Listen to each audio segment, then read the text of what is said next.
여러분 안녕하십니까. 7월 21일 목요일 생방송 정치본색 노동일입니다. 생생한 현장 이슈를 집중 분석해보는 생방송 정치본색. 오늘 두 분 함께 하십니다. 송국건 정치평론가 차재원 교수 함께 하십니다. 어서 오십시오. 예, 안녕하세요. 반갑습니다. 네. 오늘의 주제는 당권 혈투의 정권 흔들린다. 좀 무거운 주제죠, 역시. 예. 오늘의 첫 번째 주제 김나연 아나운서 소개를 듣겠습니다. 함께 보시죠. 정치본색 오늘의 주제는 당권 혈투의 정권 흔들린다입니다. 출범 2달 만에 윤석열 정부의 지지율은 30%대로 하락했습니다. 민생을 챙기기보다는 전 정권 때리기, 사적 채용 등의 논란만 낳고 있다는 목소리가 높아지고 있는데요. 집권당의 수장인 권성동 당대표 직무대행 겸 원내대표의 사적 채용 관련 발언을 장제원 의원이 SNS에서 공개적으로 비판하면서 친윤계 불화설까지 다시 불거지고 있습니다. 이에 국민은 더 이상 윤핵관을 쳐다보지 않는데요. 오늘의 첫 번째 주제, 윤핵관에 대한 국민적 실망입니다. 네, 첫 번째 주제가 지금 제목이 이렇게 나와 있는데요. 윤핵관에 대한 국민적 실망. 윤핵관이 대체 뭡니까? 실체가 있습니까? 옛날에 뭐 상도동계, 네. 동교동계 뭐 이런 거 있어갖고 대충 누군지 이렇게 내게 윤곽이 나왔지 않습니까? 네. 뭐 좌장이 누구고 그다음에 뭐 이렇게 이런네. 윤핵관이 도대체 어떤 사람들 얘기합니까?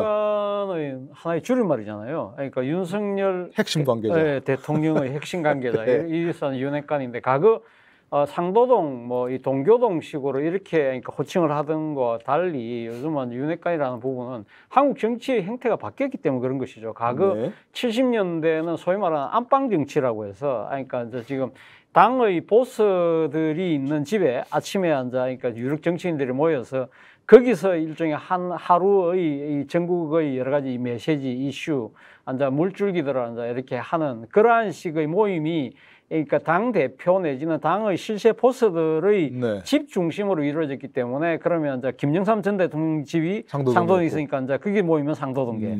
그리고 이제 김대중 전 대통령 같은 경우는 동교동에 집이 있었기 때문에 동교동에 모였기 때문에 동교동계. 예, 이런 그렇죠. 식의 이제 호칭이 가능했지만 지금은 이제 그런 안방 정치 시대가 아니지 않습니까? 네. 그러니까 지금은 아무래도 이게 지금 그러니까 일과 이 좀 뭐랄까 정치가 이제 그러니까 이 개인적인 일과 이제 이게 분리되어 있는 공간이다 보니까 아무래도 그렇지만 이 지금 이 권력 실세를 중심으로 한 이 앞집산 자체는 그대로 지속될 수밖에 없는 상황이기 때문에 그럼 그런 걸 어떻게 이야기할 것인가 부분을 옛날은 뭐 이 친이다, 네. 친박이다 이렇게 친박, 친이 이렇게 이야기를 했지만 이 윤핵관이라는 단어 자체가 이 정치적 조회에 아주 탁월한 이준석 당대표가 만든 그거지 않습니까? 그러니까 윤석열 대통령의 핵심 관계자라는 표현을 써서 사실은 이준석 당대표가 윤핵관이라는 말을 이렇게 만들어낼 때 소위 말하는 윤핵관과의 권력의 지금 암투 과정이었기 때문에 네. 사실은 윤핵관에 대해서 사람들이 들었을 때 일단 부정적인 시각을 먼저 네. 가지는 이유가 일종의 그러니까 이 지금 이준석 당대표가 정치적 의도를 갖고 사실은 이 윤핵관이라는 단어를 만들었기 때문에 사실은 윤핵관이라는 말만 들어도 사람들 같은 경우는 많은 분들이 이 권력의 쟁투, 암투 이런 식으로 딱 떠올리게 그럼 돼 있는 것이죠. 일단 부정적인 뉘앙스가 먼저 들어온단 프레임 말씀입니까? 자체가 상당히 그러니까 윤핵관 분들이 생각했을 때는 상당히 좀 억울하게 느낄 수 있을 정도의 그런 아주 고정관념이 이지에 만들어져 있는 것 같아요. 글쎄, 근데 이제 동교동, 상도동, 또 친이, 친박 이런 사람 또 뭐 동교동, 상도동계는 오랜 세월 정치를 해왔고 부침을 겪었고 고난과 영광을 함께하면서 끈끈한 동지애가 있었고 그래도 친이, 친박도 뭔가 이렇게 좀 실체가 있었는데 그렇죠. 윤핵관이라는 게 뭐 실체가 있습니까? 누구누구를 꼽습니까? 솔직하게. 처음에 이준석 대표가 네. 이 대선 후보 시절에 윤석열 후보 시절에 그 일종의 안에서 주도권 다툼을 하면서 이야기했던 게 윤핵관이에요. 맞아요. 윤석열 윤핵관들이 후보 자기를 괴롭힌다 뭐 이런 그렇죠. 그러니까 윤석열 후보의 핵심 관계자라는 그 이름으로 네. 계속 언론에서 본인을 공격을 하는 이준석을 공격하는 기사가 나온다. 그래서 그거를 줄여서 윤석열 핵심 관계자를 윤핵관 이렇게 했습니다. 말은 잘 만들어요. 이렇게 했는데 네. 그래서 그때도 그럼 윤핵관이 누구냐 해서 여러 사람 이름이 나왔는데 그러니까. 예, 그때 벌써 뭐 윤한웅, 장제원, 권성동 뭐 이렇게 쭉 이름이 나왔어요. 네. 나왔는데 그때 사람들은 그때의 윤핵관이라고 그 지목이 된 사람들은 여기에 대해서 나 윤핵관 아니야 뭐 이런 이야기를 했어요. 내가 그 언론에 말한 사람이 내가 네. 아니다. 네. 그런데 지금은 윤핵관이 마치 어떤 고유명사 비슷하게 돼가지고 본인들도 권성동, 장제원 이 사람들도 윤핵관이 어쩌고 기자들이 모르면 거기에 대해서 부정을 안 해요.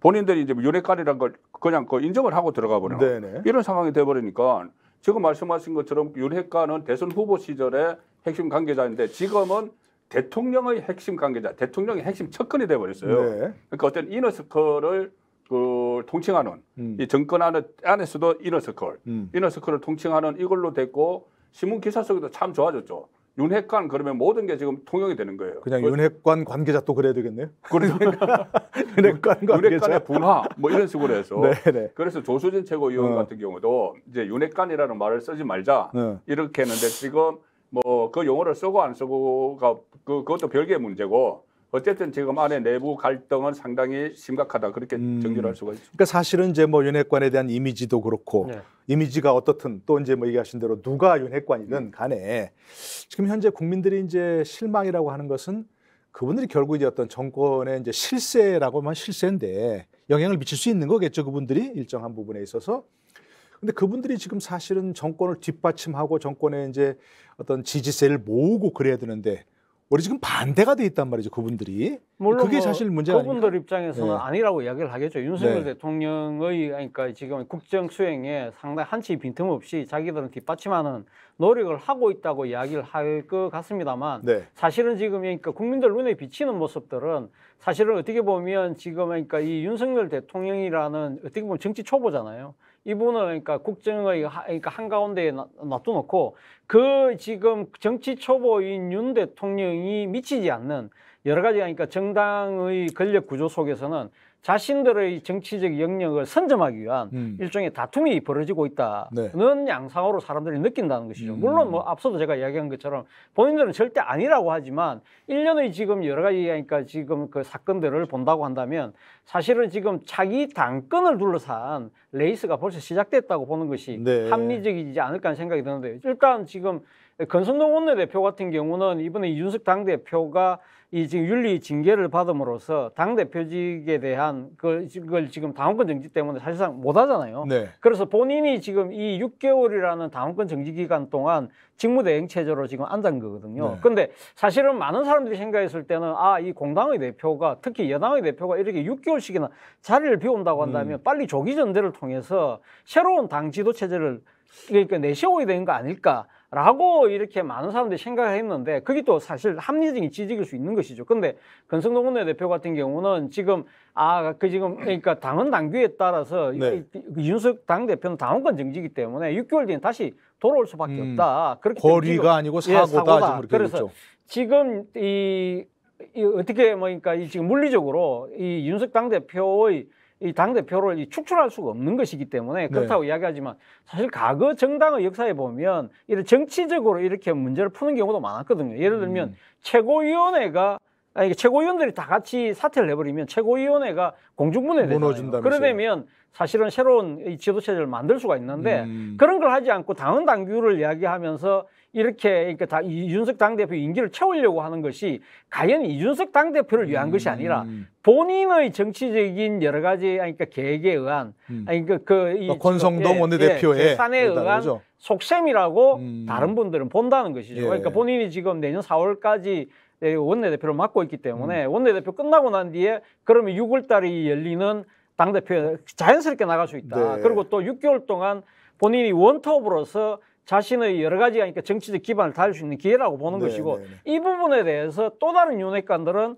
그렇지 않다. 이 부분에 대해서는 그러니까 권성동 원내대표가 정치적 욕심을 부리고 있는 거 아니냐는 볼멘소를 냈다고 하는데 그 냈다고 지목되는 장본인인 장제원 의원은 또 그렇지 않다고 이야기하고 그래요. 그렇지만 지금 여러 가지 그러니까 물밑에 흐르는 기류로 봤을 때는 두 사람 간에 상당히 자기 당권을 둘러싼 레이스는 벌써 시작된 것이 아닐까 결국 생각이 이제 그 어떤 본질적인 것은 차기 당권을 둘러싼 세겨루기다, 힘겨루기다 이제 그런 말씀이신 것 같은데, 근데 뭐 어쨌든 모든 정당에서 당권을 내가 차지하겠다고 하는 경쟁은 뭐 당연한 거 아니에요? 당연하죠. 유리하고 네. 뭐 분력을 떠나서. 네. 근데 이런 것들이 결국 어떻습니까? 현재 윤석열 정부의 어떤 집권 초기인데 네. 벌써 그런 것들이 벌어지면서 뭔가 그것도 지지율에도 영향을 주나요? 부정적으로 좀 작용을 했을까 어떻게 보세요? 근데 사실 예. 그 이준석 대표가 일단은 6개월 동안 그 권한을 정지당하고 나서 네. 그다음에 사실은 상당히 빠르게 정리가 됐어요. 권성동 그 원내대표가 윤석열 대통령을 만나서 이미 정리가 됐습니다. 직무대행이 정리가 됐고 네. 그것을 장제원 의원도 인정을 했습니다. 그런데 이 단지 변수가 이 이준석 대표에 대해서 사법 처리가 남아 있기 때문에 일단은 공감대가 형성이 됐습니다. 직무대행 체제로 가다가 사법 처리 결과가 나오면 조기 전당대회를 열든지 그때 논의를 하자고 이렇게 거의 정리가 됐는데 그 상황을 지금 어떻게 보면 일종의 진보 진영에서 진보 성향 언론에서 계속 부추긴 거예요. 윤핵관 그 권력 분화 이렇게 하면서 한겨레 신문 같은 경우에 이번 주 월, 화, 수, 목 오늘까지 전부 다 그 비슷한 기사가 다 일면 톱으로 막 올립니다. 예. 그러니까 예를 들면 권장 두 사람 사이였던 갈등이다. 네. 그런데 그것은 사실 윤석열 대통령 지지율에 큰 영향을 안 미칠 수가 있어요. 그런데 그 과정에서 이게 일단 봉합이 됐죠. 봉합이 돼서 우리는 형제다 뭐 이런 식으로 해서 봉합이 정리는 됐는데 된 것 같아요. 예. 그것이 터진 게 사적 채용 논란에 의해서 터져버린 거예요. 네, 다시 네, 네. 사적 채용 논란에서 이 권성동이 그 내가 그 국업 공무원 국업 그 대통령실의 국업을 장제원에게 7급으로 해달라고 압력을 넣었는데 그것을 9급으로 했다. 국업 공무원 가지고 뭘 걸어놔 이러니까 이게 민심이 확 변한 거죠. 쓸데없는 논란을 완전히 쓸데없는 논란을 부른 거예요. 거기서 예. 이제 윤석열 대통령에 대한 또 지지율이 그것을 깎아먹은 게 확실해요. 그것 때문에 그 상황에서 장제원 의원이 자기에게 압력을 넣었다고 하니까는 또 거친 표현을 쓴다 이러면서 다시 역공을 하니까 사적 채용 논란을 가지고 또 양쪽이 붙으니 이것이 또 대통령 지지율에 결정적으로 그 부정적 영향을 미치고 있는 상황이 돼버린 거죠. 네. 그러니까 뭐 누가 실세냐는 건 사실은 뭐 국민들은 별 관심이 없지 않습니까?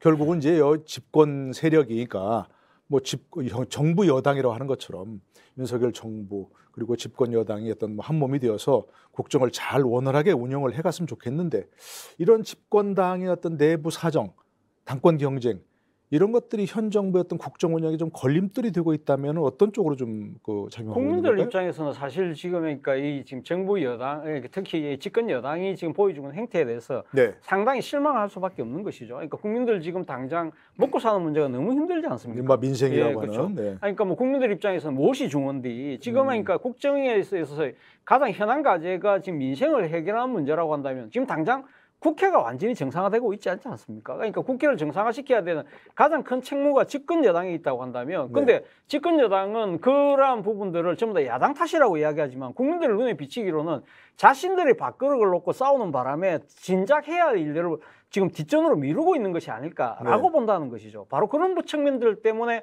사실은 지금 그러니까 이 대통령 국정 지지율뿐만 아니라 국민의힘 지지율까지 흔들리는 그런 상황으로 가고 있다는 것이죠. 바로 그 때문에 지금 당내에서도 여러 가지 지금 그러니까 지금 비판의 목소리들이 나오고 있는 거 아닙니까? 네. 앞서 뭐 말씀하신 것처럼 진보 언론들이 사실은 어떻게 보면 이런 부추겼다는 측면도 분명히 뭐 없잖아 있습니다만 그러나 이 없는 현상을 갖고 이걸 갖다가 이렇게 며칠씩 이렇게 주요한 기사로 끌고 갈 수는 없는 것이거든요. 지금 그러니까 그만큼 이 여당의 입장에서는 지난번 지방선거의 압승 자체 그리고 특히 윤핵관의 입장에서 눈에 가시였던 이준석 당대표가 그 지금 물러나고 난 뒤 사실상 지금 거리가 되고 난 뒤에는 어떻게 보면 자신들이 밥그릇에만 집착하고 있는 듯한 모양새를 지금 연출하고 있다는 거죠. 네. 그 책임은 뭐 본인들 당사자인 저는 윤핵관들에게 있는 것이 아닐까 생각이 듭니다. 근데 사실은 이게 이제 그 어떤 결국 이 대통령제 하에서 지금까지 다 봤지만 누가 대통령하고 가까우냐 사실 이거 아닙니까 사실. 네. 근데 권성동 대표는 가끔가다 내가 뭐 늘 뭐 통화하는데 통화한다, 뭐 이렇게 하면서 이런 하죠. 걸 자꾸 예. 부각시킨단 말입니다. 그런 건 사실은 별로 바람직한 모습은 아니에요, 그죠? 그건 잘못된 모습이죠. 네. 그리고 또 특히 이번에 결정적으로 그 전에도 내가 저기 윤석열 대통령과 통화를 하니 이런 이야기도 하더라 뭐 이런 이야기도 많이 했는데 이번에는 이준석 대표 이후의 체제를 이야기를 하면서 본인이 직무대행을 맡는다고 하고 이것을 마치 윤심에 따른 것처럼 계속 이야기를 했어요. 대통령의 뜻이다. 네, 이렇게. 대통령의 뜻이다. 네네. 그래서 본인이 이 언론 보도가 두 사람이 단독 회동을 했다는 보도가 처음에 나왔어요. 그 네. 당 진로 가지고. 그 뭐 출처가 어디겠습니까? 그 권성동 쪽에서 나왔던 거겠죠. 그리고 한 발 더 나아가서 이 다른 또 후속 보도가 두 사람이 단독 회동을 하고 윤석열 대통령 권성동하고 그 다음에 만찬까지 이어졌다. 그래서 뭐 다른 윤한홍, 이철규 이렇게 별에서 만찬까지 했다. 이렇게 네. 됐거든요. 그런데 그러니까 언론이 딱 볼 때는 장제원이 빠진 거예요. 왜 안 왔냐? 예, 장제원이 빠졌다. 그런데 네네네. 실제로는 장제원 의원은 그때 부산에 있었다고 그래요. 부산에 있어서 물리적으로 못 왔을 수도 있고 한데 네. 근데 장제원 의원이 거기에 대해서 또 해명을 한 2, 3일 동안 안 했기 전혀 때문에 얘기 안 했죠. 예. 안 했기 때문에 아 이거 서로 갈등이 있는 것 아니냐 이런 식으로 비춰지면서 이게 계속 그 확대 재생산이 되는 바람에 네. 이것이 국민들에게 상당히 안 좋게 비친 건 맞죠. 맞지만은 네. 가령 예를 들어서 이 당권 투쟁 문제는 이 민주당이 어떻게 보면 더 심각하게 지금 하고 있어요. 네. 민주당 같은 경우에 지금 어떤 상황까지 가느냐 하면은 이재명 의원의 출마에 대해서 처음에는 그 일반적으로 그냥 반대를 하다가 최근에는 금기어까지 다 깼습니다. 분당. 금기어가 뭐냐면은 분당, 분당. 그리고 분당 또 사법 처리. 그 이재명의 사법 처리. 그렇죠. 그리고 이재명을 보호하려다가 민주당이 아무것도 못한다. 민주당이 여당과 싸우는 게 아니고 검찰과 싸워야 된다. 그래서 이재명 그 대표가 되면은 전부 다 사법 리스크에 같이 걸려야 된다. 이런 말이 지금 민주당 안에서는 나오고 있죠. 그러니까 민주당 안에서도 지금 대선이 끝나고 나서 이긴 쪽도 그렇고 진 쪽도 그렇고 당권 투쟁이 상당히 그 격렬하게 돼 있는데 네. 이 여론전에서 일반적으로 그 집권 여당의 당권 투쟁 여기에 대해서 막 그 관심이 쏠리다 보니 이 지지율 하락에도 좀 영향을 네. 미치는 게 있죠. 네. 뭐 그렇다고 사실은 또 이제 그런 문제도 봐라. 우리가 아니라 민주당이 더 심하지 않냐 이렇게 그렇게 얘기할 이야기할 수는 수는 없죠. 없는 그렇게 거고, 이야기할 그렇죠? 수는 없지만 그러니까 말이에요. 그러니까 당권 투쟁이라는 게 네. 자, 이거 이 틈에서 하나 보시면은 네. 역대 정부에서 전부 다 끝나면은 이너스크 안에 권력 투쟁이 일어났어요. 당연히 맞아 있었어요. 있었어요. 가장 그 네. 극심했던 게 이명박 정부 때죠. 이 친이 침박하면서 그 친이 친박도 있었고 맞아요. 네. 친이 안에서 정두원, 이상덕, 박영준 이렇게 싸움이 있었죠. 네네. 그때 맞아요. 박영준 그 전 차관이 이끌었던 모임이 선진국민연대인데 그 선진국민연대의 강원 지부장이 권성동이었고 분과위원장이 장제원이었어요. 그러니 이 정권이 출범을 하면은 권력 투쟁은 일어나기 마련인데 예. 지금 좀 안 좋은 시점에 이렇게 일어나서 그 악영향을 미치고 있는 거죠. 그러니까요. 사실은 이게 보면 어떤 말이 있죠. 이게 그 고난은 함께할 수 있어도 영광은 함께하기 어렵다는 이제 그런 얘기가 있는데 자 그래서 두 번째 주제로 한번 자연스럽게 넘어가 보겠습니다. 김나연 아나운서. 오늘의 두 번째 주제는 통제불능 당권 경쟁입니다. 이준석 국민의힘 대표가 당원권 6개월 정지 징계를 받은 가운데 여권 내 당권 경쟁이 본격화되고 있습니다. 친윤은 친윤대로, 비윤은 비윤대로 제갈길에 나선 건데요. 차기 당권 주자로 꼽히는 김기현 의원과 안철수 의원이 20일 각각 공부 모임과 토론회를 개최하면서 당내 지지 세력 포섭에 나섰습니다. 국힘의 당권, 수습이 아닌 확전이 예고됩니다. 두 번째 주제 함께 하시죠. 자, 두 번째 주제가 뭐 비슷한 얘기입니다. 그죠? 근데 통제불능 당권 경쟁이라고 했는데 현재 초점은 이제 뭐 권성동, 장제원, 권성동 두 사람에게만 쏠려 있는 것 같긴 한데 그 사람들만 있는 건 아니죠. 지금 저 국민의힘의 당권 경쟁 주자들이 물론 뭐 지금 국민의힘 당권 주자로 지금 그러니까 지금 많은 그 언론들이 보도하는 사람들은 김기현 전 원내대표, 김기현 예, 그리고 정진석 국회부의장, 정진석, 나경원 뭐, 의원도 나경원 전 뭐 의원도 지금 있던데. 뭐 그죠? 나경원 전 의원 같은 경우는 지금 네. 뭐 아마 지금 공직 후보 검증 대상이라고 그래요. 아, 그렇기 그래요? 때문에 아마 뭐 네네네네. 입각할 가능성도 있다는 이야기도 있기 때문에 나경원 원내대표가 나올지 안 나올지 모르겠습니다만 네.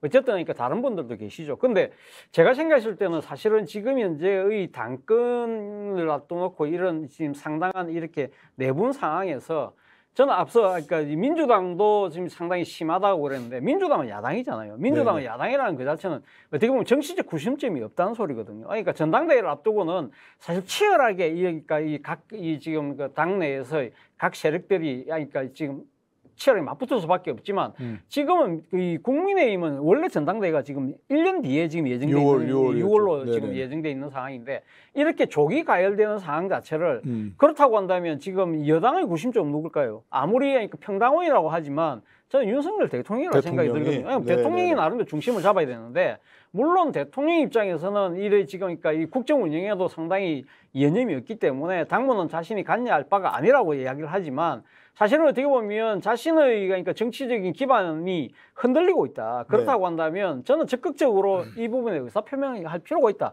딴 사람도 아니고 네. 자신들 그러니까 윤석열 대통령과 이 물리적 거리가 가깝다고 주장하는 사람들 사이에서 벌어지고 있는 쟁투라고 한다면 네. 윤 대통령이 이 부분에서는 일종의 해초를 들을 필요가 있다. 네. 예를 들면 지금 이제 당 대표가 없는 상황이라고 한다면 예를 들면 뭐 권성동 원내대표를 중심으로서 뭐 이렇게 직무대행을 중심으로 해서 뭉쳐라든지 아니면 윤핵관이라는 걸 빙자해서 이제 뭐 대통령의 의중인 것처럼 이렇게 언론에 익명 인터뷰하지 말라든지 일종의 나름대로 가이드라인을 저는 제시할 필요가 있다는 생각이 듭니다. 지금 윤 대통령 입장에서는 아마 본인 입장에서는 그러니까 일정 여의도와 거리를 두는 것 자체가 네. 오히려 상당히 자신의 정치적 성과를 오히려 그러니까 높일 수 있는 하나의 기제가 된다고 생각하는 것 같은데요. 저는 그거는 잘못된 판단의 생각이 들고 네. 그리고 지금 역대 정권마다 사실은 이렇게 권력의 측근들이 상당한 이 쟁투를 벌였다고 하지만 바로 앞 정권의 문재인 정권 같은 경우에 보면 사실 그런 모습이 거의 없었잖아요. 2017년 집권에서 제 기억으로는 지금 사실상 대선 레이스가 들어가기 전까지만 하더라도 거의 문 대통령의 중심으로 국정이 이끌어가고 네. 문 대통령이 내세우는 정치적 아젠다를 갖고 상당히 당과 그러니까 지금 국회가 갔던 그런 측면이 있거든요. 여의도에서는 시끄럽지는 않았어요. 네, 그렇지 그 않았지 않습니까? 예. 그런데 그 이유가 뭘까요? 결국은 대통령이 높은 국정 지지율이었거든요. 그립이 그립이 생기는 거죠. 그러니까 앞서도 제가 말씀드린 대로 윤 대통령 입장에서 당에 대해서 해초를 드는 것도 중요하지만 더 급선무는 국민들의 지지를 통해서 그 정치적 정당성과 정통성을 갖고 여당을 끌어가는 그러한 모습도 저는 필요하다는 생각입니다. 네, 좀 그것도 좀 다시 한번 얘기를 해보고요. 아까 우리가 좀 빠졌습니다. 네. 중요한 분이 빠졌어요. 안철수 의원이. 그러니까 간장 김장 이야기죠. 간장 김장. 얘기가 진짜 그래요. 뭐 이렇게 그래서 권성동 대표는 좀 원내대표는 좀 얘기하신 것처럼 일단은 이제 1차전에서 승리한 것 같아요. 네. 현재까지는. 네. 직무대행, 당대표 직무대행에다가 원내대표에다가 그리고 이제 우리가 보통 그 이준석 대표가 이제 징계 받고 나면 무지하게 시끄러울 것이다 생각했잖아요. 근데 어쨌든 조용하게 좀 평정을 했단 말입니다. 그런데 이제 일단은 그 1차전 승리라 그러면 장제원 의원은 또 안철수 대표를 내세워서 그리고 본인은 이제 뒤에서 뭐라 그래야 돼요? 수렴청정? 뭐 사무총장을 한다는 이야기도 사무총장 있고. 일이 있고. 그런 시나리오는 어떻게 뭐 가능한 얘기입니까? 그게 처음에 간장이라는 게 이제 그것도 이준석 대표가 만든 말이고 네. 간보는 안철수 뭐 그래서 장제원에서 간장. 근데 김장은 또 그 김기현에 나오니까 김기현 장제원 이렇게 하는데 간장 이거는 좀 일리가 있는 말이었어요. 네. 왜 그러냐면 그 윤석열 후보와 안철수 후보가 단일화를 할 때 그때 장제원 의원이 정권을 가지고 협상을 벌였죠. 그때 협상을 벌이면서 마지막에 설득을 한 것이 우리가 정권을 창출을 하면은 같이 합당을 해서 안철수 후보가 여당에 정착을 하는데 우리가 힘을 도와주겠다고 했어요. 그러니까 지금 정권 초반이니까는 정치권의 약속은 뭐 다 나중에 허지부지 되지만 어쨌든 정권 초반이고 공동정부를 지향을 했기 때문에 초반에는 만약에 조계 전당대회가 열리면은 장제원 의원이 친윤 쪽을 규합을 해서 이렇게 안철수 의원을 지원을 할 수 있는 그렇게 다들 내다보고 있었죠. 보고 있었는데 최근 들어서 원래 김기현 전 원내대표도 당권 주자인데 김기현 원내대표는 이준석 대표와 상당히 가까웠습니다. 투톱이었죠. 대표 원내대표. 그렇습니다. 자, 그런 상황인데 지금은 이준석 대표와 대립각을 하면서 이 조기 전당대회 쪽으로 이야기를 하고 있거든요. 그것은 결국은 친윤 쪽 중에서도 장제원 세력과 이렇게 좀 손을 잡기 위한 그런 모습으로 봐야 되고 그래서 간장 김장 이야기가 나오는 것이고 그거는 앞으로 어떻게 전개될지 모르는데 제가 차재현 교수 말씀에 제가 오늘은 반박할 게 상당히 많은 것 같아요. 반박하세요. 하세요. 기회를 드릴게요. 일단 민주당 당권 그 분쟁은 당권 제가 왜 이야기를 했냐면은 물타기 하는 게 아니고 오늘 주제에 전혀 없어요. 당권 혈퇴 정권 흔들린다. 그런데 민주당이 없어서 제가 그냥 끼워 넣은 거고. 그래요. 그럼 다음 주에는 민주당 우리 당권 경쟁을 한번 해봅시다. 그리고 문재인 정부 때는 갈등 없었다, 충돌 없었다 하는데 자세히 보면은 밖으로 소문이 안 났지. 엄청났어요. 제일 초기에 임종석 비서실장과 추미애 대표의 인사 충돌이 있었습니다. 김민석 비서실장 둘러싸고 그런 것도 있었고 그다음에 양정철이 또 손혜원이 벌써 내쳐졌다 이렇게 해서 권력 암투해서 내쳐졌다 이런 것도 있었고 어쨌든 그러나 이제 어쨌든 지금처럼 밖으로 드러나지 않은 그게 기술이죠. 정권이 이제 흔들릴 정도나 영향을 미치거나 그럴 정도 그리고 하나만 더 하면은 말씀하세요. 자, 윤석열 대통령이 지금 이 상황에서 손 놓고 있다. 이것도 또 프레임이거든요. 그래요? 손 놓고 있다고 해서 그 리더십, 지도력에 막 흠집을 내요. 그런데 잘 보시면은 윤석열 대통령이 현직 대통령 입장에서 드러내놓고 이야기할 수는 없죠. 할 수는 없는데 마크에서 다 했어요. 첫 번째 이준석 그 대표에 대해서 징계 과정에서 네. 윤심이 막 이야기를 했을 때 결정적으로 두 가지를 했습니다. 하나는 이준석이 단독 그 독대를 신청을 했는데 그걸 거부를 했다는 기사가 네, 그 나왔죠. 나왔었어요. 네, 나왔죠. 또 하나 결정적인 건 뭐냐면은 이준석 대표에게 사실상 파견을 했던 그 박성민 대표 비서실장을 철수를 시켰어요. 네. 그것은 박성민 대표 비서실장을 안 맡으려고 했는데 윤석열 대통령이 사적 인연으로 해서 맡아달라고 해서 갔거든요. 그런데 3개월 만에 철수를 시켰다면 그건 윤심이 자격을 한 거죠. 윤 대통령의 의사표시다. 의사표시를 한 거죠. 네네네. 그리고 그러면 그 이준석이 퇴장하고 나서 어떻게 할 것인가? 거기도 저는 그 윤석열 대통령이 그 법률가 출신이기 때문에 당헌 당규에 따라서 그런 원칙대로 해라. 원칙대로 해라 해서 권성동이 직무 대행을 맡은 것이고 당헌 당규에 따라서 그리고 다만 이 소속 의원들의 또 그 의사를 물어봐다 했기 때문에 단독 회동하고 나서 그 다음 날 그 선수별, 뭐 초선, 재선, 중진, 그다음에 의원총회까지 열어서 추인을 하도록 했죠. 그 과정에는 윤석열 대통령이 교통 정리를 했다 이렇게 봐야 되는 거죠. 네네네. 그 부분은 좀 이따가 제가 반론기를 드리도록 할 텐데 현재는 이제 그 당권 경쟁 얘기 나오는데 결국 이 당권 경쟁이 지금은 조금 이제 일단 잠잠하지만 결국은 시간이 지날수록 더 격화될 거 아니겠습니까? 그렇죠. 6월까지 연말도 지나서 더. 근데 이제 아까 얘기한 대로 예를 들자면 뭐 권성동, 장제원, 윤핵관이라고 한다면 두 분 중에 경쟁인데 그것보다는 차라리 어떤 분에게서 안철수 대표가 지금 뭐 내세워서 그야말로 뭐 중도 확장력도 있고 하니까 다음 총선에 재선이 제일 좋지 않겠냐?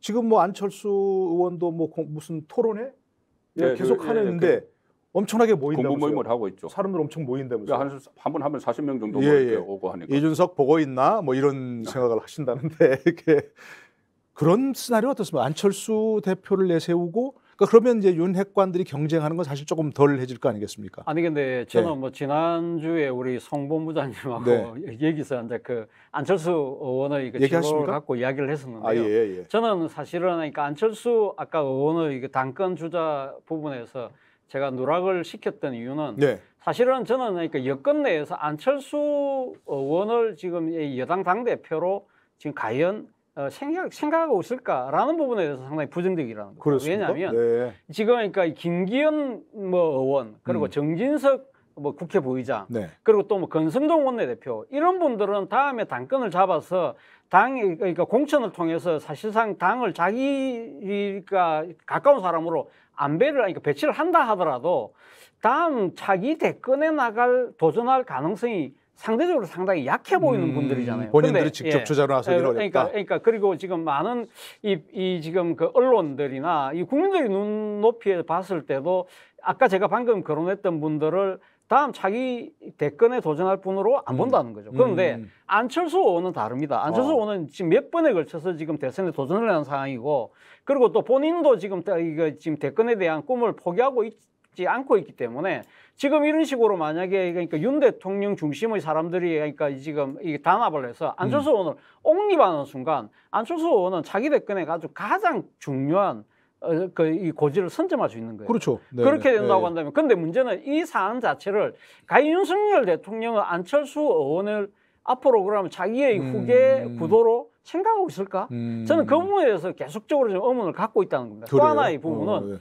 지금 안철수 의원이 지금 10년 동안 정치를 하면서 사실은 초창기에 같이 했던 분들이 거의 주변을 다 떠났어요. 그러니까요. 그렇다고 한다면 지금 아마 제 생각에 국민의힘 그 소속에 있는 의원들도 안철수 의원이라는 사람이 도대체 어떤 사람일까를 지금 예의주시하고 있는 단계 아닐까. 그러니까 공부 모임 하면 공부한다니까. 일단 가서 저 안철수라는 사람의 됨됨이, 능력, 자질 이런 걸 꼼꼼히 보겠죠. 그렇기 때문에 아직까지 이 나름대로의 그러니까 지금 이 결정이 안 내려져 있는 상황이라는 그렇죠. 거죠. 사실은 유동적이진 거죠. 그렇기 때문에 권력에서 밀지 않고 그리고 국민의힘 의원들이 아직까지 미결정 상태라고 한다면 저는 안철수 의원이 독자적으로 그렇다고 해서 국민적 인기가 높아서 그래서 혼자서 나가서 지난번 우리가 봤듯이 이준석 당대표처럼 민심을 장악해서 당대표가 될 수 있는 그 길은 아니라고 보거든요. 그렇다고 한다면 당 조직의 힘을 받아야 된다고 한다면 아직까지는 저는 안철수 의원에 대해서는 여전히 의문부호를 붙이고 싶습니다. 뭐 어쨌든 뭐 의문부호가 붙을 수 있지만 그래도 유력한 주자인 건 뭐 분명하지 않겠습니까? 유력한 후보일 수 있고 자, 근데 그런 것 왜 좀 얘기하는 게 그런 분들이 많이 있어서 뭐 정말 선의의 경쟁을 하고 그것이 좋은 시너지 효과가 나면 참 좋은데 당권 경쟁이라는 건 그렇지 않지 않습니까? 지금 네. 우리가 보는 것처럼 네. 자꾸 여당의 뭔가 좀 추한 추태랄까요? 네. 뭐 갈등 상황이 자꾸 불거지면서 여당의 지지율도 갉아먹고 뭐 현재 정부의 지지율도 갉아먹고 그런 쪽으로 가지 않습니까? 어떻게 가야 좀 그래도 뭐 선의의 경쟁, 시너지 효과 나는 경쟁이 될 수 있을까요? 빨리 결정을 해야 되는데 지금 처음에는 조기 전당대회가 만약에 하더라도 네. 1년짜리 당대표를 이야기를 했어요. 왜 그러냐면은 그 자녀 임기 이준석의 자녀 임기만 하기 그렇죠. 때문에 네네. 1년짜리 당대표 하면은 이렇게 당권 경쟁 안 합니다. 왜 그러냐면은 2년 후에 총선 공천권이 안 걸려 있기 때문에. 네. 그런데 지금 만약에 이준석 그 대표가 사법 처리를 받든지 해서 만약에 여기서 기소가 되면 자동적으로 당원권 정지거든요. 그렇다면서요. 홍준표 그 시장이 그런 대구 시장이 그런 말도 했죠. 이준석은 지금 사법 처리에 대비를 해야 될 때지 다른 거 하면 안 된다. 만약에 기소가 되면은 당원권이 자동적으로 정지가 되는데 당원 당규에 의해서 네. 그러면 대법원 확정 판결 날 때까지 3, 4년 동안 아무것도 못 한다. 이런 이야기를 그때는 했거든요. 사실은 이제 보궐선거를 해야 되는 그때는 상황인 그렇죠. 거죠? 네네. 자, 그런 상황이라서 그럼 지금 어떻게 해야 되느냐 여기에 초점을 맞추면은 네. 어쨌든 이 여당이 지금 안정이 돼야 돼요. 안정이 되고 곧 특히 바짝 긴장을 해야 되는 것이 여권에서는 네. 어차피 어대명이 됩니다. 이재명 체제가 그 민주당, 야당에서 네. 출범을 해요. 이재명 체제가 출범을 하면 이재명 대표가 된 입장에서 본인의 어떤 사법 리스크 극복을 하기 위해서도 상당히 공격적으로 대여 투쟁을 할 거거든요. 지금은 뭐 협치 이야기를 하지만은 그리고 특히 바로 윤석열 대통령을 겨냥을 해서 여러 가지 날카로운 공격을 막 퍼부을 거예요. 네네. 이재명 대표 체제에서. 그렇다면은 여당에서 좀 강력한 이 지도부가 새로 탄생을 해서 그것을 중간에서 막아줘야 되는 역할을 해야 돼요. 네네네. 윤석열에 대한 대통령에 대한 공격이 들어가는 것을 아니야 당신 상대는 나야 당대 당을 해야 돼 이렇게 해야 되는데 그렇다면 강력한 지도부가 들어서야 되는데 그러기 위해서는 가용한 인력이 총동원돼야죠. 안철수도 그렇고 지금 뭐 장제원은 본인은 이번은 당권이 아니라고 하지만은 네. 뭐 좀 전부 다 나경원이든 뭐 전부 다 총동원이 돼서 이 빨리 조기 전당대회를 치러서 결정을 해야 되는데 여기에 대해서 지금 여전히 이준석 대표가 일단 걸림돌이죠. 이준석 대표가 자진 사퇴를 해주면은 모든 게 순조롭게 되는데 그렇지 않으면 경찰 수사가 결과가 나올 때까지 기다려야 되기 때문에 네. 그게 일종의 딜레마가 되는 거예요. 이준석 대표가 그런 결정을 할 리는 없겠죠. 안 하죠. 지금 말씀하신 대로 이재명 의원도 뭐 사업 리스크 때문에 당대표 되려고 하는데 네. 당대표 돼에 있는 사람이 그래서 그것이 그 경찰에 그걸 요구를 할 수는 없지만은 네. 수사를 좀 빨리 결정을 빨리 해라. 내줘야 돼요. 네. 그 누가 얘기해야 됩니까? 그 누가 이야기하면 압력이죠. 네. 아니 근데 그거 참 왜 그렇게 오래 걸리는지 잘 모르겠어요, 사실은. 그죠? 자, 어쨌든 여러 가지 요구 사항을 얘기하셨는데 우리 좀 전에 이제 그 차재원 교수께서 얘기하셨던 윤석열 대통령과 이런 어떤 그 당권 경쟁, 여의도 집권 여당과의 관계 한번 짚어보도록 하죠. 마지막 주제입니다. 만나보시죠. 세 번째 주제, 대통령의 안이한 인식입니다. 윤석열 대통령은 장관이 언론에 자주 등장해 직접 정책을 홍보하라며 스타 장관을 역설했는데요. 계속되는 지지율 하락을 관리하기 위한 일종의 자구책으로 보인다는 의견이 있습니다. 이를 두고 근본적인 국정 쇄신보다 부수적인 대책에 치중하는 것 아니냐, 장관과 참모들을 앞세워 현안과 거리두기 하는 것 아니냐는 지적도 나오고 있는데요. 결국 처음도 끝도 윤 대통령이 직접 풀어나가야 할 문제가 아닐까 싶습니다. 세 번째 주제 함께 이야기 나눠보겠습니다. 자, 제목을 대통령의 안이한 인식 그랬는데 이렇게 되면 좀 선입견이 있는 대목 같습니다. 우리 대통령과 집권 여당의 관계 이 정도 하면 되겠죠. 근데 아직 얘기하셨는데 예. 지금 뭐 우리 송옥권 평론가께서는 윤 대통령이 의사표시를 한 거다. 충분히 관여를 한 거다. 아니 이렇게 근데 하시는데 제가 생각했을 때 그렇습니다. 네. 윤 대통령이 만약에 그런 역할을 했다고 하면요. 네. 그러니까 이거 제대로 하셔야죠. 제대로. 그러니까 지금 이 사람들이 봤을 때 그리고 네. 특히 정치권에 있어 봤을 때 도대체 윤심이 뭐야? 고개를 갸웃거릴 수밖에 없다는 겁니다. 앞서 네. 말씀하신 대로 이준석 당대표가 징계 위기에 놓였을 때 대통령과의 독대를 요청했는데 거부했다 보도가 나왔잖아요. 그렇죠. 그런데 거기에 대해서 대통령실은 뭐라고 했습니까? 그런 일 없다. 부인했습니다.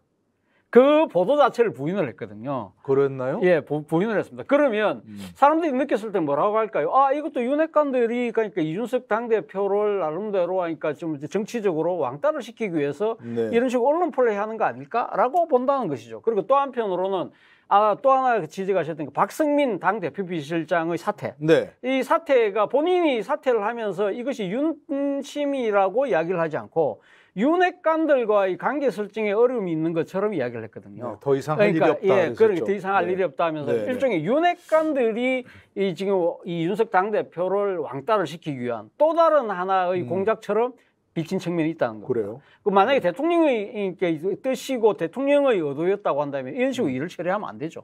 그리고 또 특히 이 지금 이준석 당대표가 이 지금 그러니까 이 6개월 당원권 정지를 먹고 난 뒤에 그 주말에 있었던 그러니까 권성동 원내대표와의 대통령과의 회동 이게 끝나고 난 뒤에 많은 언론들이 헷갈려했습니다.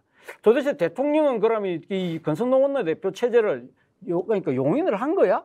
아니면 일반적인 원칙론을 이야기한 거야? 네. 그런 설왕설래가 있었거든요. 그리고 바로 그 대목에서 이 지금 장전 원내대표가 그 모임 만찬에 참석하지 않음으로써 네. 여러 혼선을 지금 또 야기한 측면이 분명히 있다는 겁니다. 네. 제가 생각했을 땐 그렇습니다. 만약에 이 당 지도 체제에 상당히 문제가 생겼다. 그래서 지금 그 대행을 맡고 있는 권성동 원내대표하고 만날 수 있습니다. 만나서 거기에 대한 부분을 이야기를 들었잖아요. 네. 그렇다고 한다면 그 이어진 만찬은 윤핵관들을 부를 게 아니라 최고위원들을 불렀어야죠. 당의 공식 결정기구를 불러서 내 뜻은 이러하다. 당 지도부 전체를. 그런 식으로 이야기를 해야지. 네. 그러니까 윤핵관 몇 명을 불렀는데 그 자리에 가면 공교롭게도 장제원 의원이 안 왔다?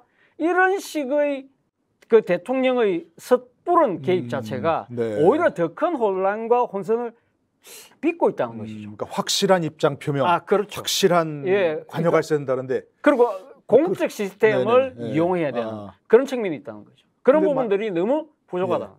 근데 만약에 대통령께서 이제 대통령이 이렇게 하고 정리하고 하면 왜 관여하냐 또 그렇게 해야 나오죠? 당 지도부 전체를 불렀으면 예. 그 당장 다음날 신문 제목 뻔하네요. 뭐라고? 대통령실 뭐 저 여당 장악, 네. 뭐 대통령이 직접 뭐 개입. 그러니까 뭐 왜 여의도 정치 그 여당 정치에 직접 관여하냐 이렇게 과거 또 총재 시절도 아닌데 이렇게 이야기를 하겠죠. 그렇지 않을까요? 예, 그러니까 지금 그 윤심이 예. 제대로 지금 오작동을 했다 이렇게 보는 측면도 있어요. 지금 그 차재근 교수 그 얘기처럼 네네. 윤심이 오작동을 했다. 뭐냐 하면은 가장 그 중에서 이 많이 지적을 하는 것이 이준석을 왜 이 상황에서 쳐냈나는 건데 물론 이준석 쳐낸 게 윤석열 대통령은 아니죠. 윤리위에서 했지만 네네. 보이지 않는 손이 작동한 것 아니냐 이 전제로 이준석 처리가 윤심이 작동을 했으면 오작동을 했다는 이야기인데 네. 윤석열 대통령 물론 그렇게 이야기하는 그 분들은 이 젊은 정치, 뭐 청년 정치 이런 것이 기득권에 의해서 깨졌다. 그 자기 그 당권을 해서 그 공천권을 가지려는 그 기득권층에 의해서 무너졌다 이렇게 보는 시각인데 윤석열 대통령 입장에서는 이준석 그 대표 체제가 굉장히 불안했을 거예요. 왜 그러냐면은 대선 후보 시절에 일종의 2번이나 가초를 했죠. 그 힘들었죠 그때. 예, 그때 예. 정말 그 어쩔 수 없어서 끌어안았어요. 그렇죠. 의원총회에서 국민의힘 의원들이 전부 다 퇴출을 시키려고 탄핵을 하려고 막 그 움직임이 있는데 그 의원총회장에 가서 구출을 했잖아요. 그러니까요. 그것은 그만큼 그 대선 때 위험 부담이 있어서 했는데 자 정권을 잡고 나서 윤석열 대통령 취임한 지 그 2달 만에 이준석은 당내 4명과 싸웠습니다.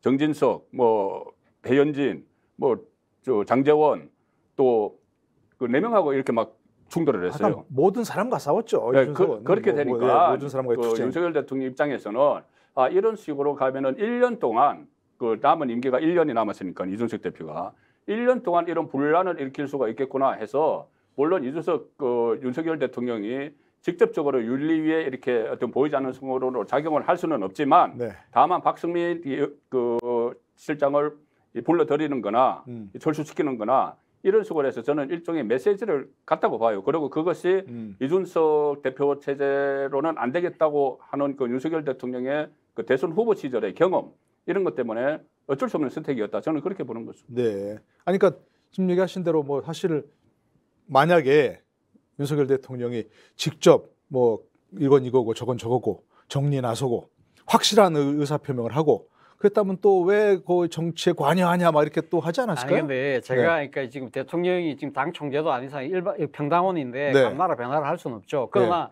만약에 지금 그러니까 지난번 그러니까 이 지방선거 승리 이후에 우리가 지금 그러니까 이 당대표께서 지난번 대선 그리고 지방선거에 상당히 이 공이 크시고 노력을 많이 하셨다. 수고하셨다. 그를 이야기하면서 우리는 뭐 앞으로 우리가 당대표를 중심으로 똘똘 뭉쳐서 같이 국정 운영을 잘 해나가겠으면 좋겠습니다. 이런 식으로 한마디를 했다고 한다면 어떻게 됐을까요? 저는 그러니까 이러한 부분들이 대통령이 그러니까 본심 자체가 상당히 그러니까 이준석 당대표에 대해서 누가 봐도 상당히 껄끄러운 정치적 앙금이 남아있는 상황으로 보이는데 이러한 상황에서 이 이준석 당대표를 그러니까 지금 당 중진들이 나서서 먼저 선제적인 공격을 했잖아요. 사실 따지고 보면 지난 지방선거 끝나자마자 이준석 당대표가 당 혁신위를 띄웠습니다. 그걸 갖다가 정진석 부의장이 일종의 자기 정치한다고 몰아쳤지 않습니까? 어디 뭐 우크라이나 방문하고 그리고 또 우크라이나 방문했을 때도 사실 그 공격을 했는데 제가 생각했을 때는 그렇습니다. 우크라이나 부분 같은 경우도 지금 우리가 공식 외교적인 여러 가지의 절차나 이 방식을 통해서 우크라이나와 관계를 좀 만들어가는 것 자체가 쉽지 않은 상황이거든요. 그렇기 때문에 이 그러한 어려운 지점을 사실 여당 대표가 가서 풀어준 측면이 분명히 있는 것이거든요. 바로 그 때문에 돌아왔을 때 이 공개적으로 해동도 하지 않습니까? 하면서 상당히 격려 이야기도 하고 했는데 저는 대통령이 설사 이준석 당대표에 대해서 그러한 생각이 갖고 있다고 하더라도 이런 식으로 국민들이 눈에 보기에는 소위 말하는 대통령과 가깝다고 생각하는 사람들이 대통령의 뜻을 빙자해서 당대표를 이렇게 흔들고 결국은 쫓아내는 방식 자체에 대해서 많은 사람들이 이건 아니지라고 생각한다는 겁니다. 이것이 지금 사당이 아니고 공당이잖아요. 그렇다고 한다면 저는 대통령이 지금 당 윤리까지 감나라 배나라 한다는 뜻이 아니라 아까 제가 이야기했듯이 당 중심의 그러니까 이 단합을 통해서 국정 운영을 뒷받침해달라. 그리고 내 뜻을 빙자해서 익명 인터뷰를 통해서 당대표를 공격하지 마라. 그 정도만 메시지를 냈다 하더라도 저는 충분하게 이 사태는 원만하게 수습될 수 있지 않았을까 하는 생각이 듭니다. 근데 이제 원만하다는 지금 말씀 들어보면 그냥 이준석 대표의 이제 건재를 전제로 해서 그죠? 지금 같은 사태가 아니고 제가 하나 분명히 전제드릴 거는 저는 이준석 당대표의 그간의 행태를 저는 지지한다는 뜻은 아니고요. 그러니까 지금 어쨌건 현재로서 공당의 그 나름대로의 그러니까 시스템과 절차, 원칙 이런 거하고는 좀 상당히 벗어난 상태에서의 이 징계가 지금 아주 무리하게 저는 됐다는 생각을 갖고 있다는 거죠. 그렇기 때문에 그러니까 대통령이 이준석 대표에 힘을 실어줬으면 징계도 안 됐을 것이다?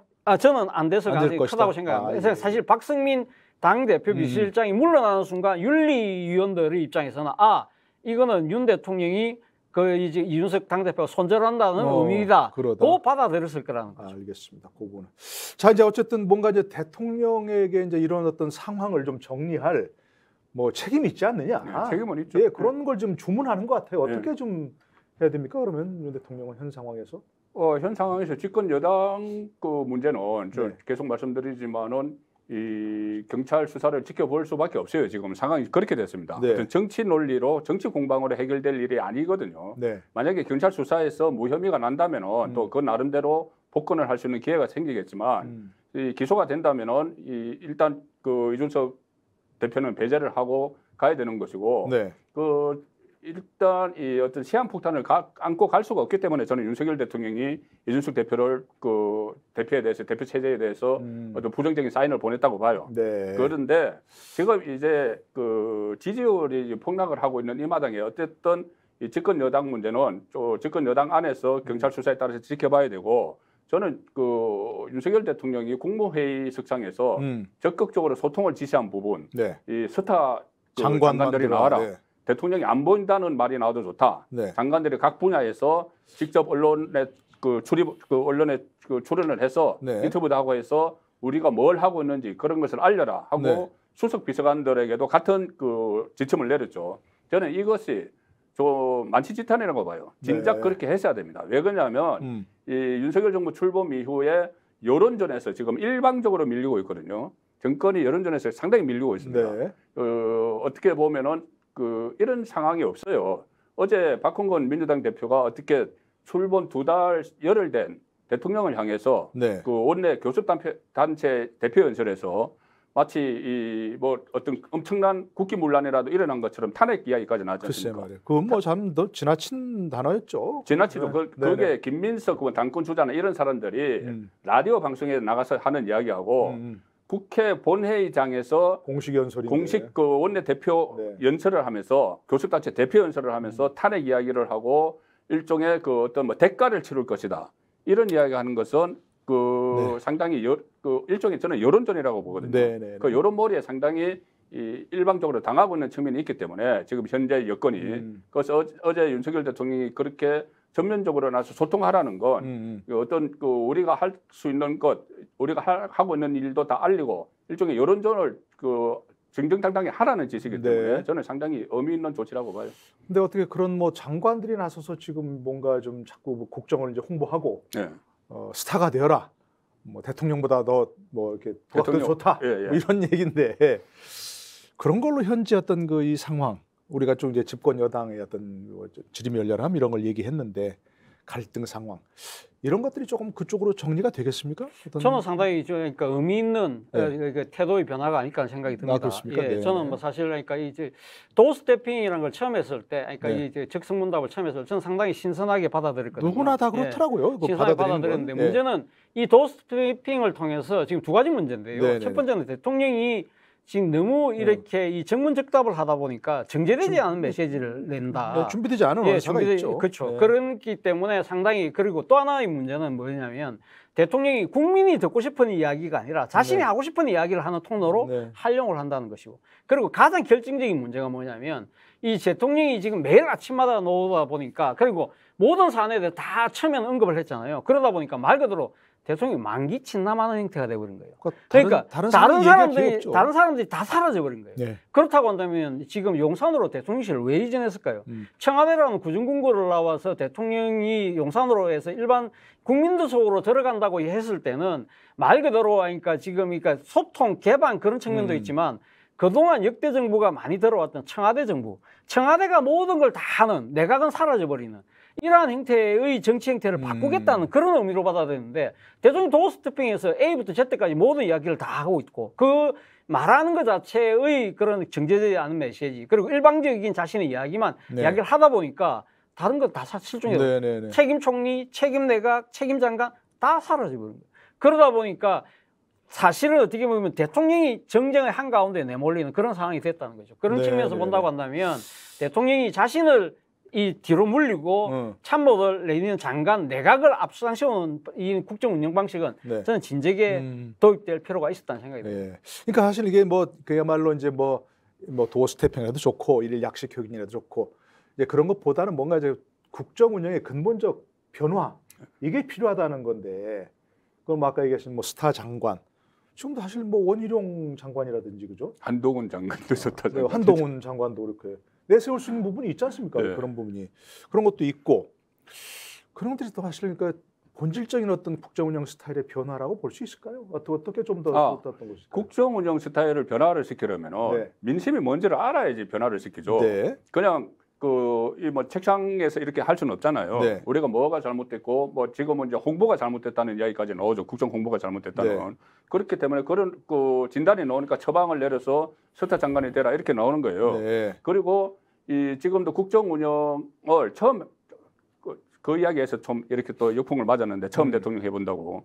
그래서 지금은 초반이기 때문에 이 시행착오가 있을 수 있어요. 저는 도어 스태핑이 가장 큰 시행착오라고 보는데 네, 네, 그것도 본인이 다 경험을 하면서 요즘 약간 줄었잖아요. 네. 그런 식으로 해서 새로운 그 국정 기조를 변화시키는 그 지금 데이터를 모으고 있는 단계다. 저는 네. 그렇게 봐주고 있습니다. 알겠습니다. 네, 오늘 정치 본색 뭐 집권 여당의 당권 경쟁 그리고 윤석열 대통령과의 관계 설정 이런 것들 여러 가지 나눠봤는데요. 집권 여당은 여당대로 또 정부는 정부대로 윤석열 대통령은 대통령대로 뭔가 현재 상황을 좀 잘 점검하고 새로운 어떤 스타일로 국민 여론에 부합하는 그런 국정을 운영할 때가 아닌가 싶습니다. 자, 오늘 정치 본색 여기서 마치겠습니다. 여러분 고맙습니다.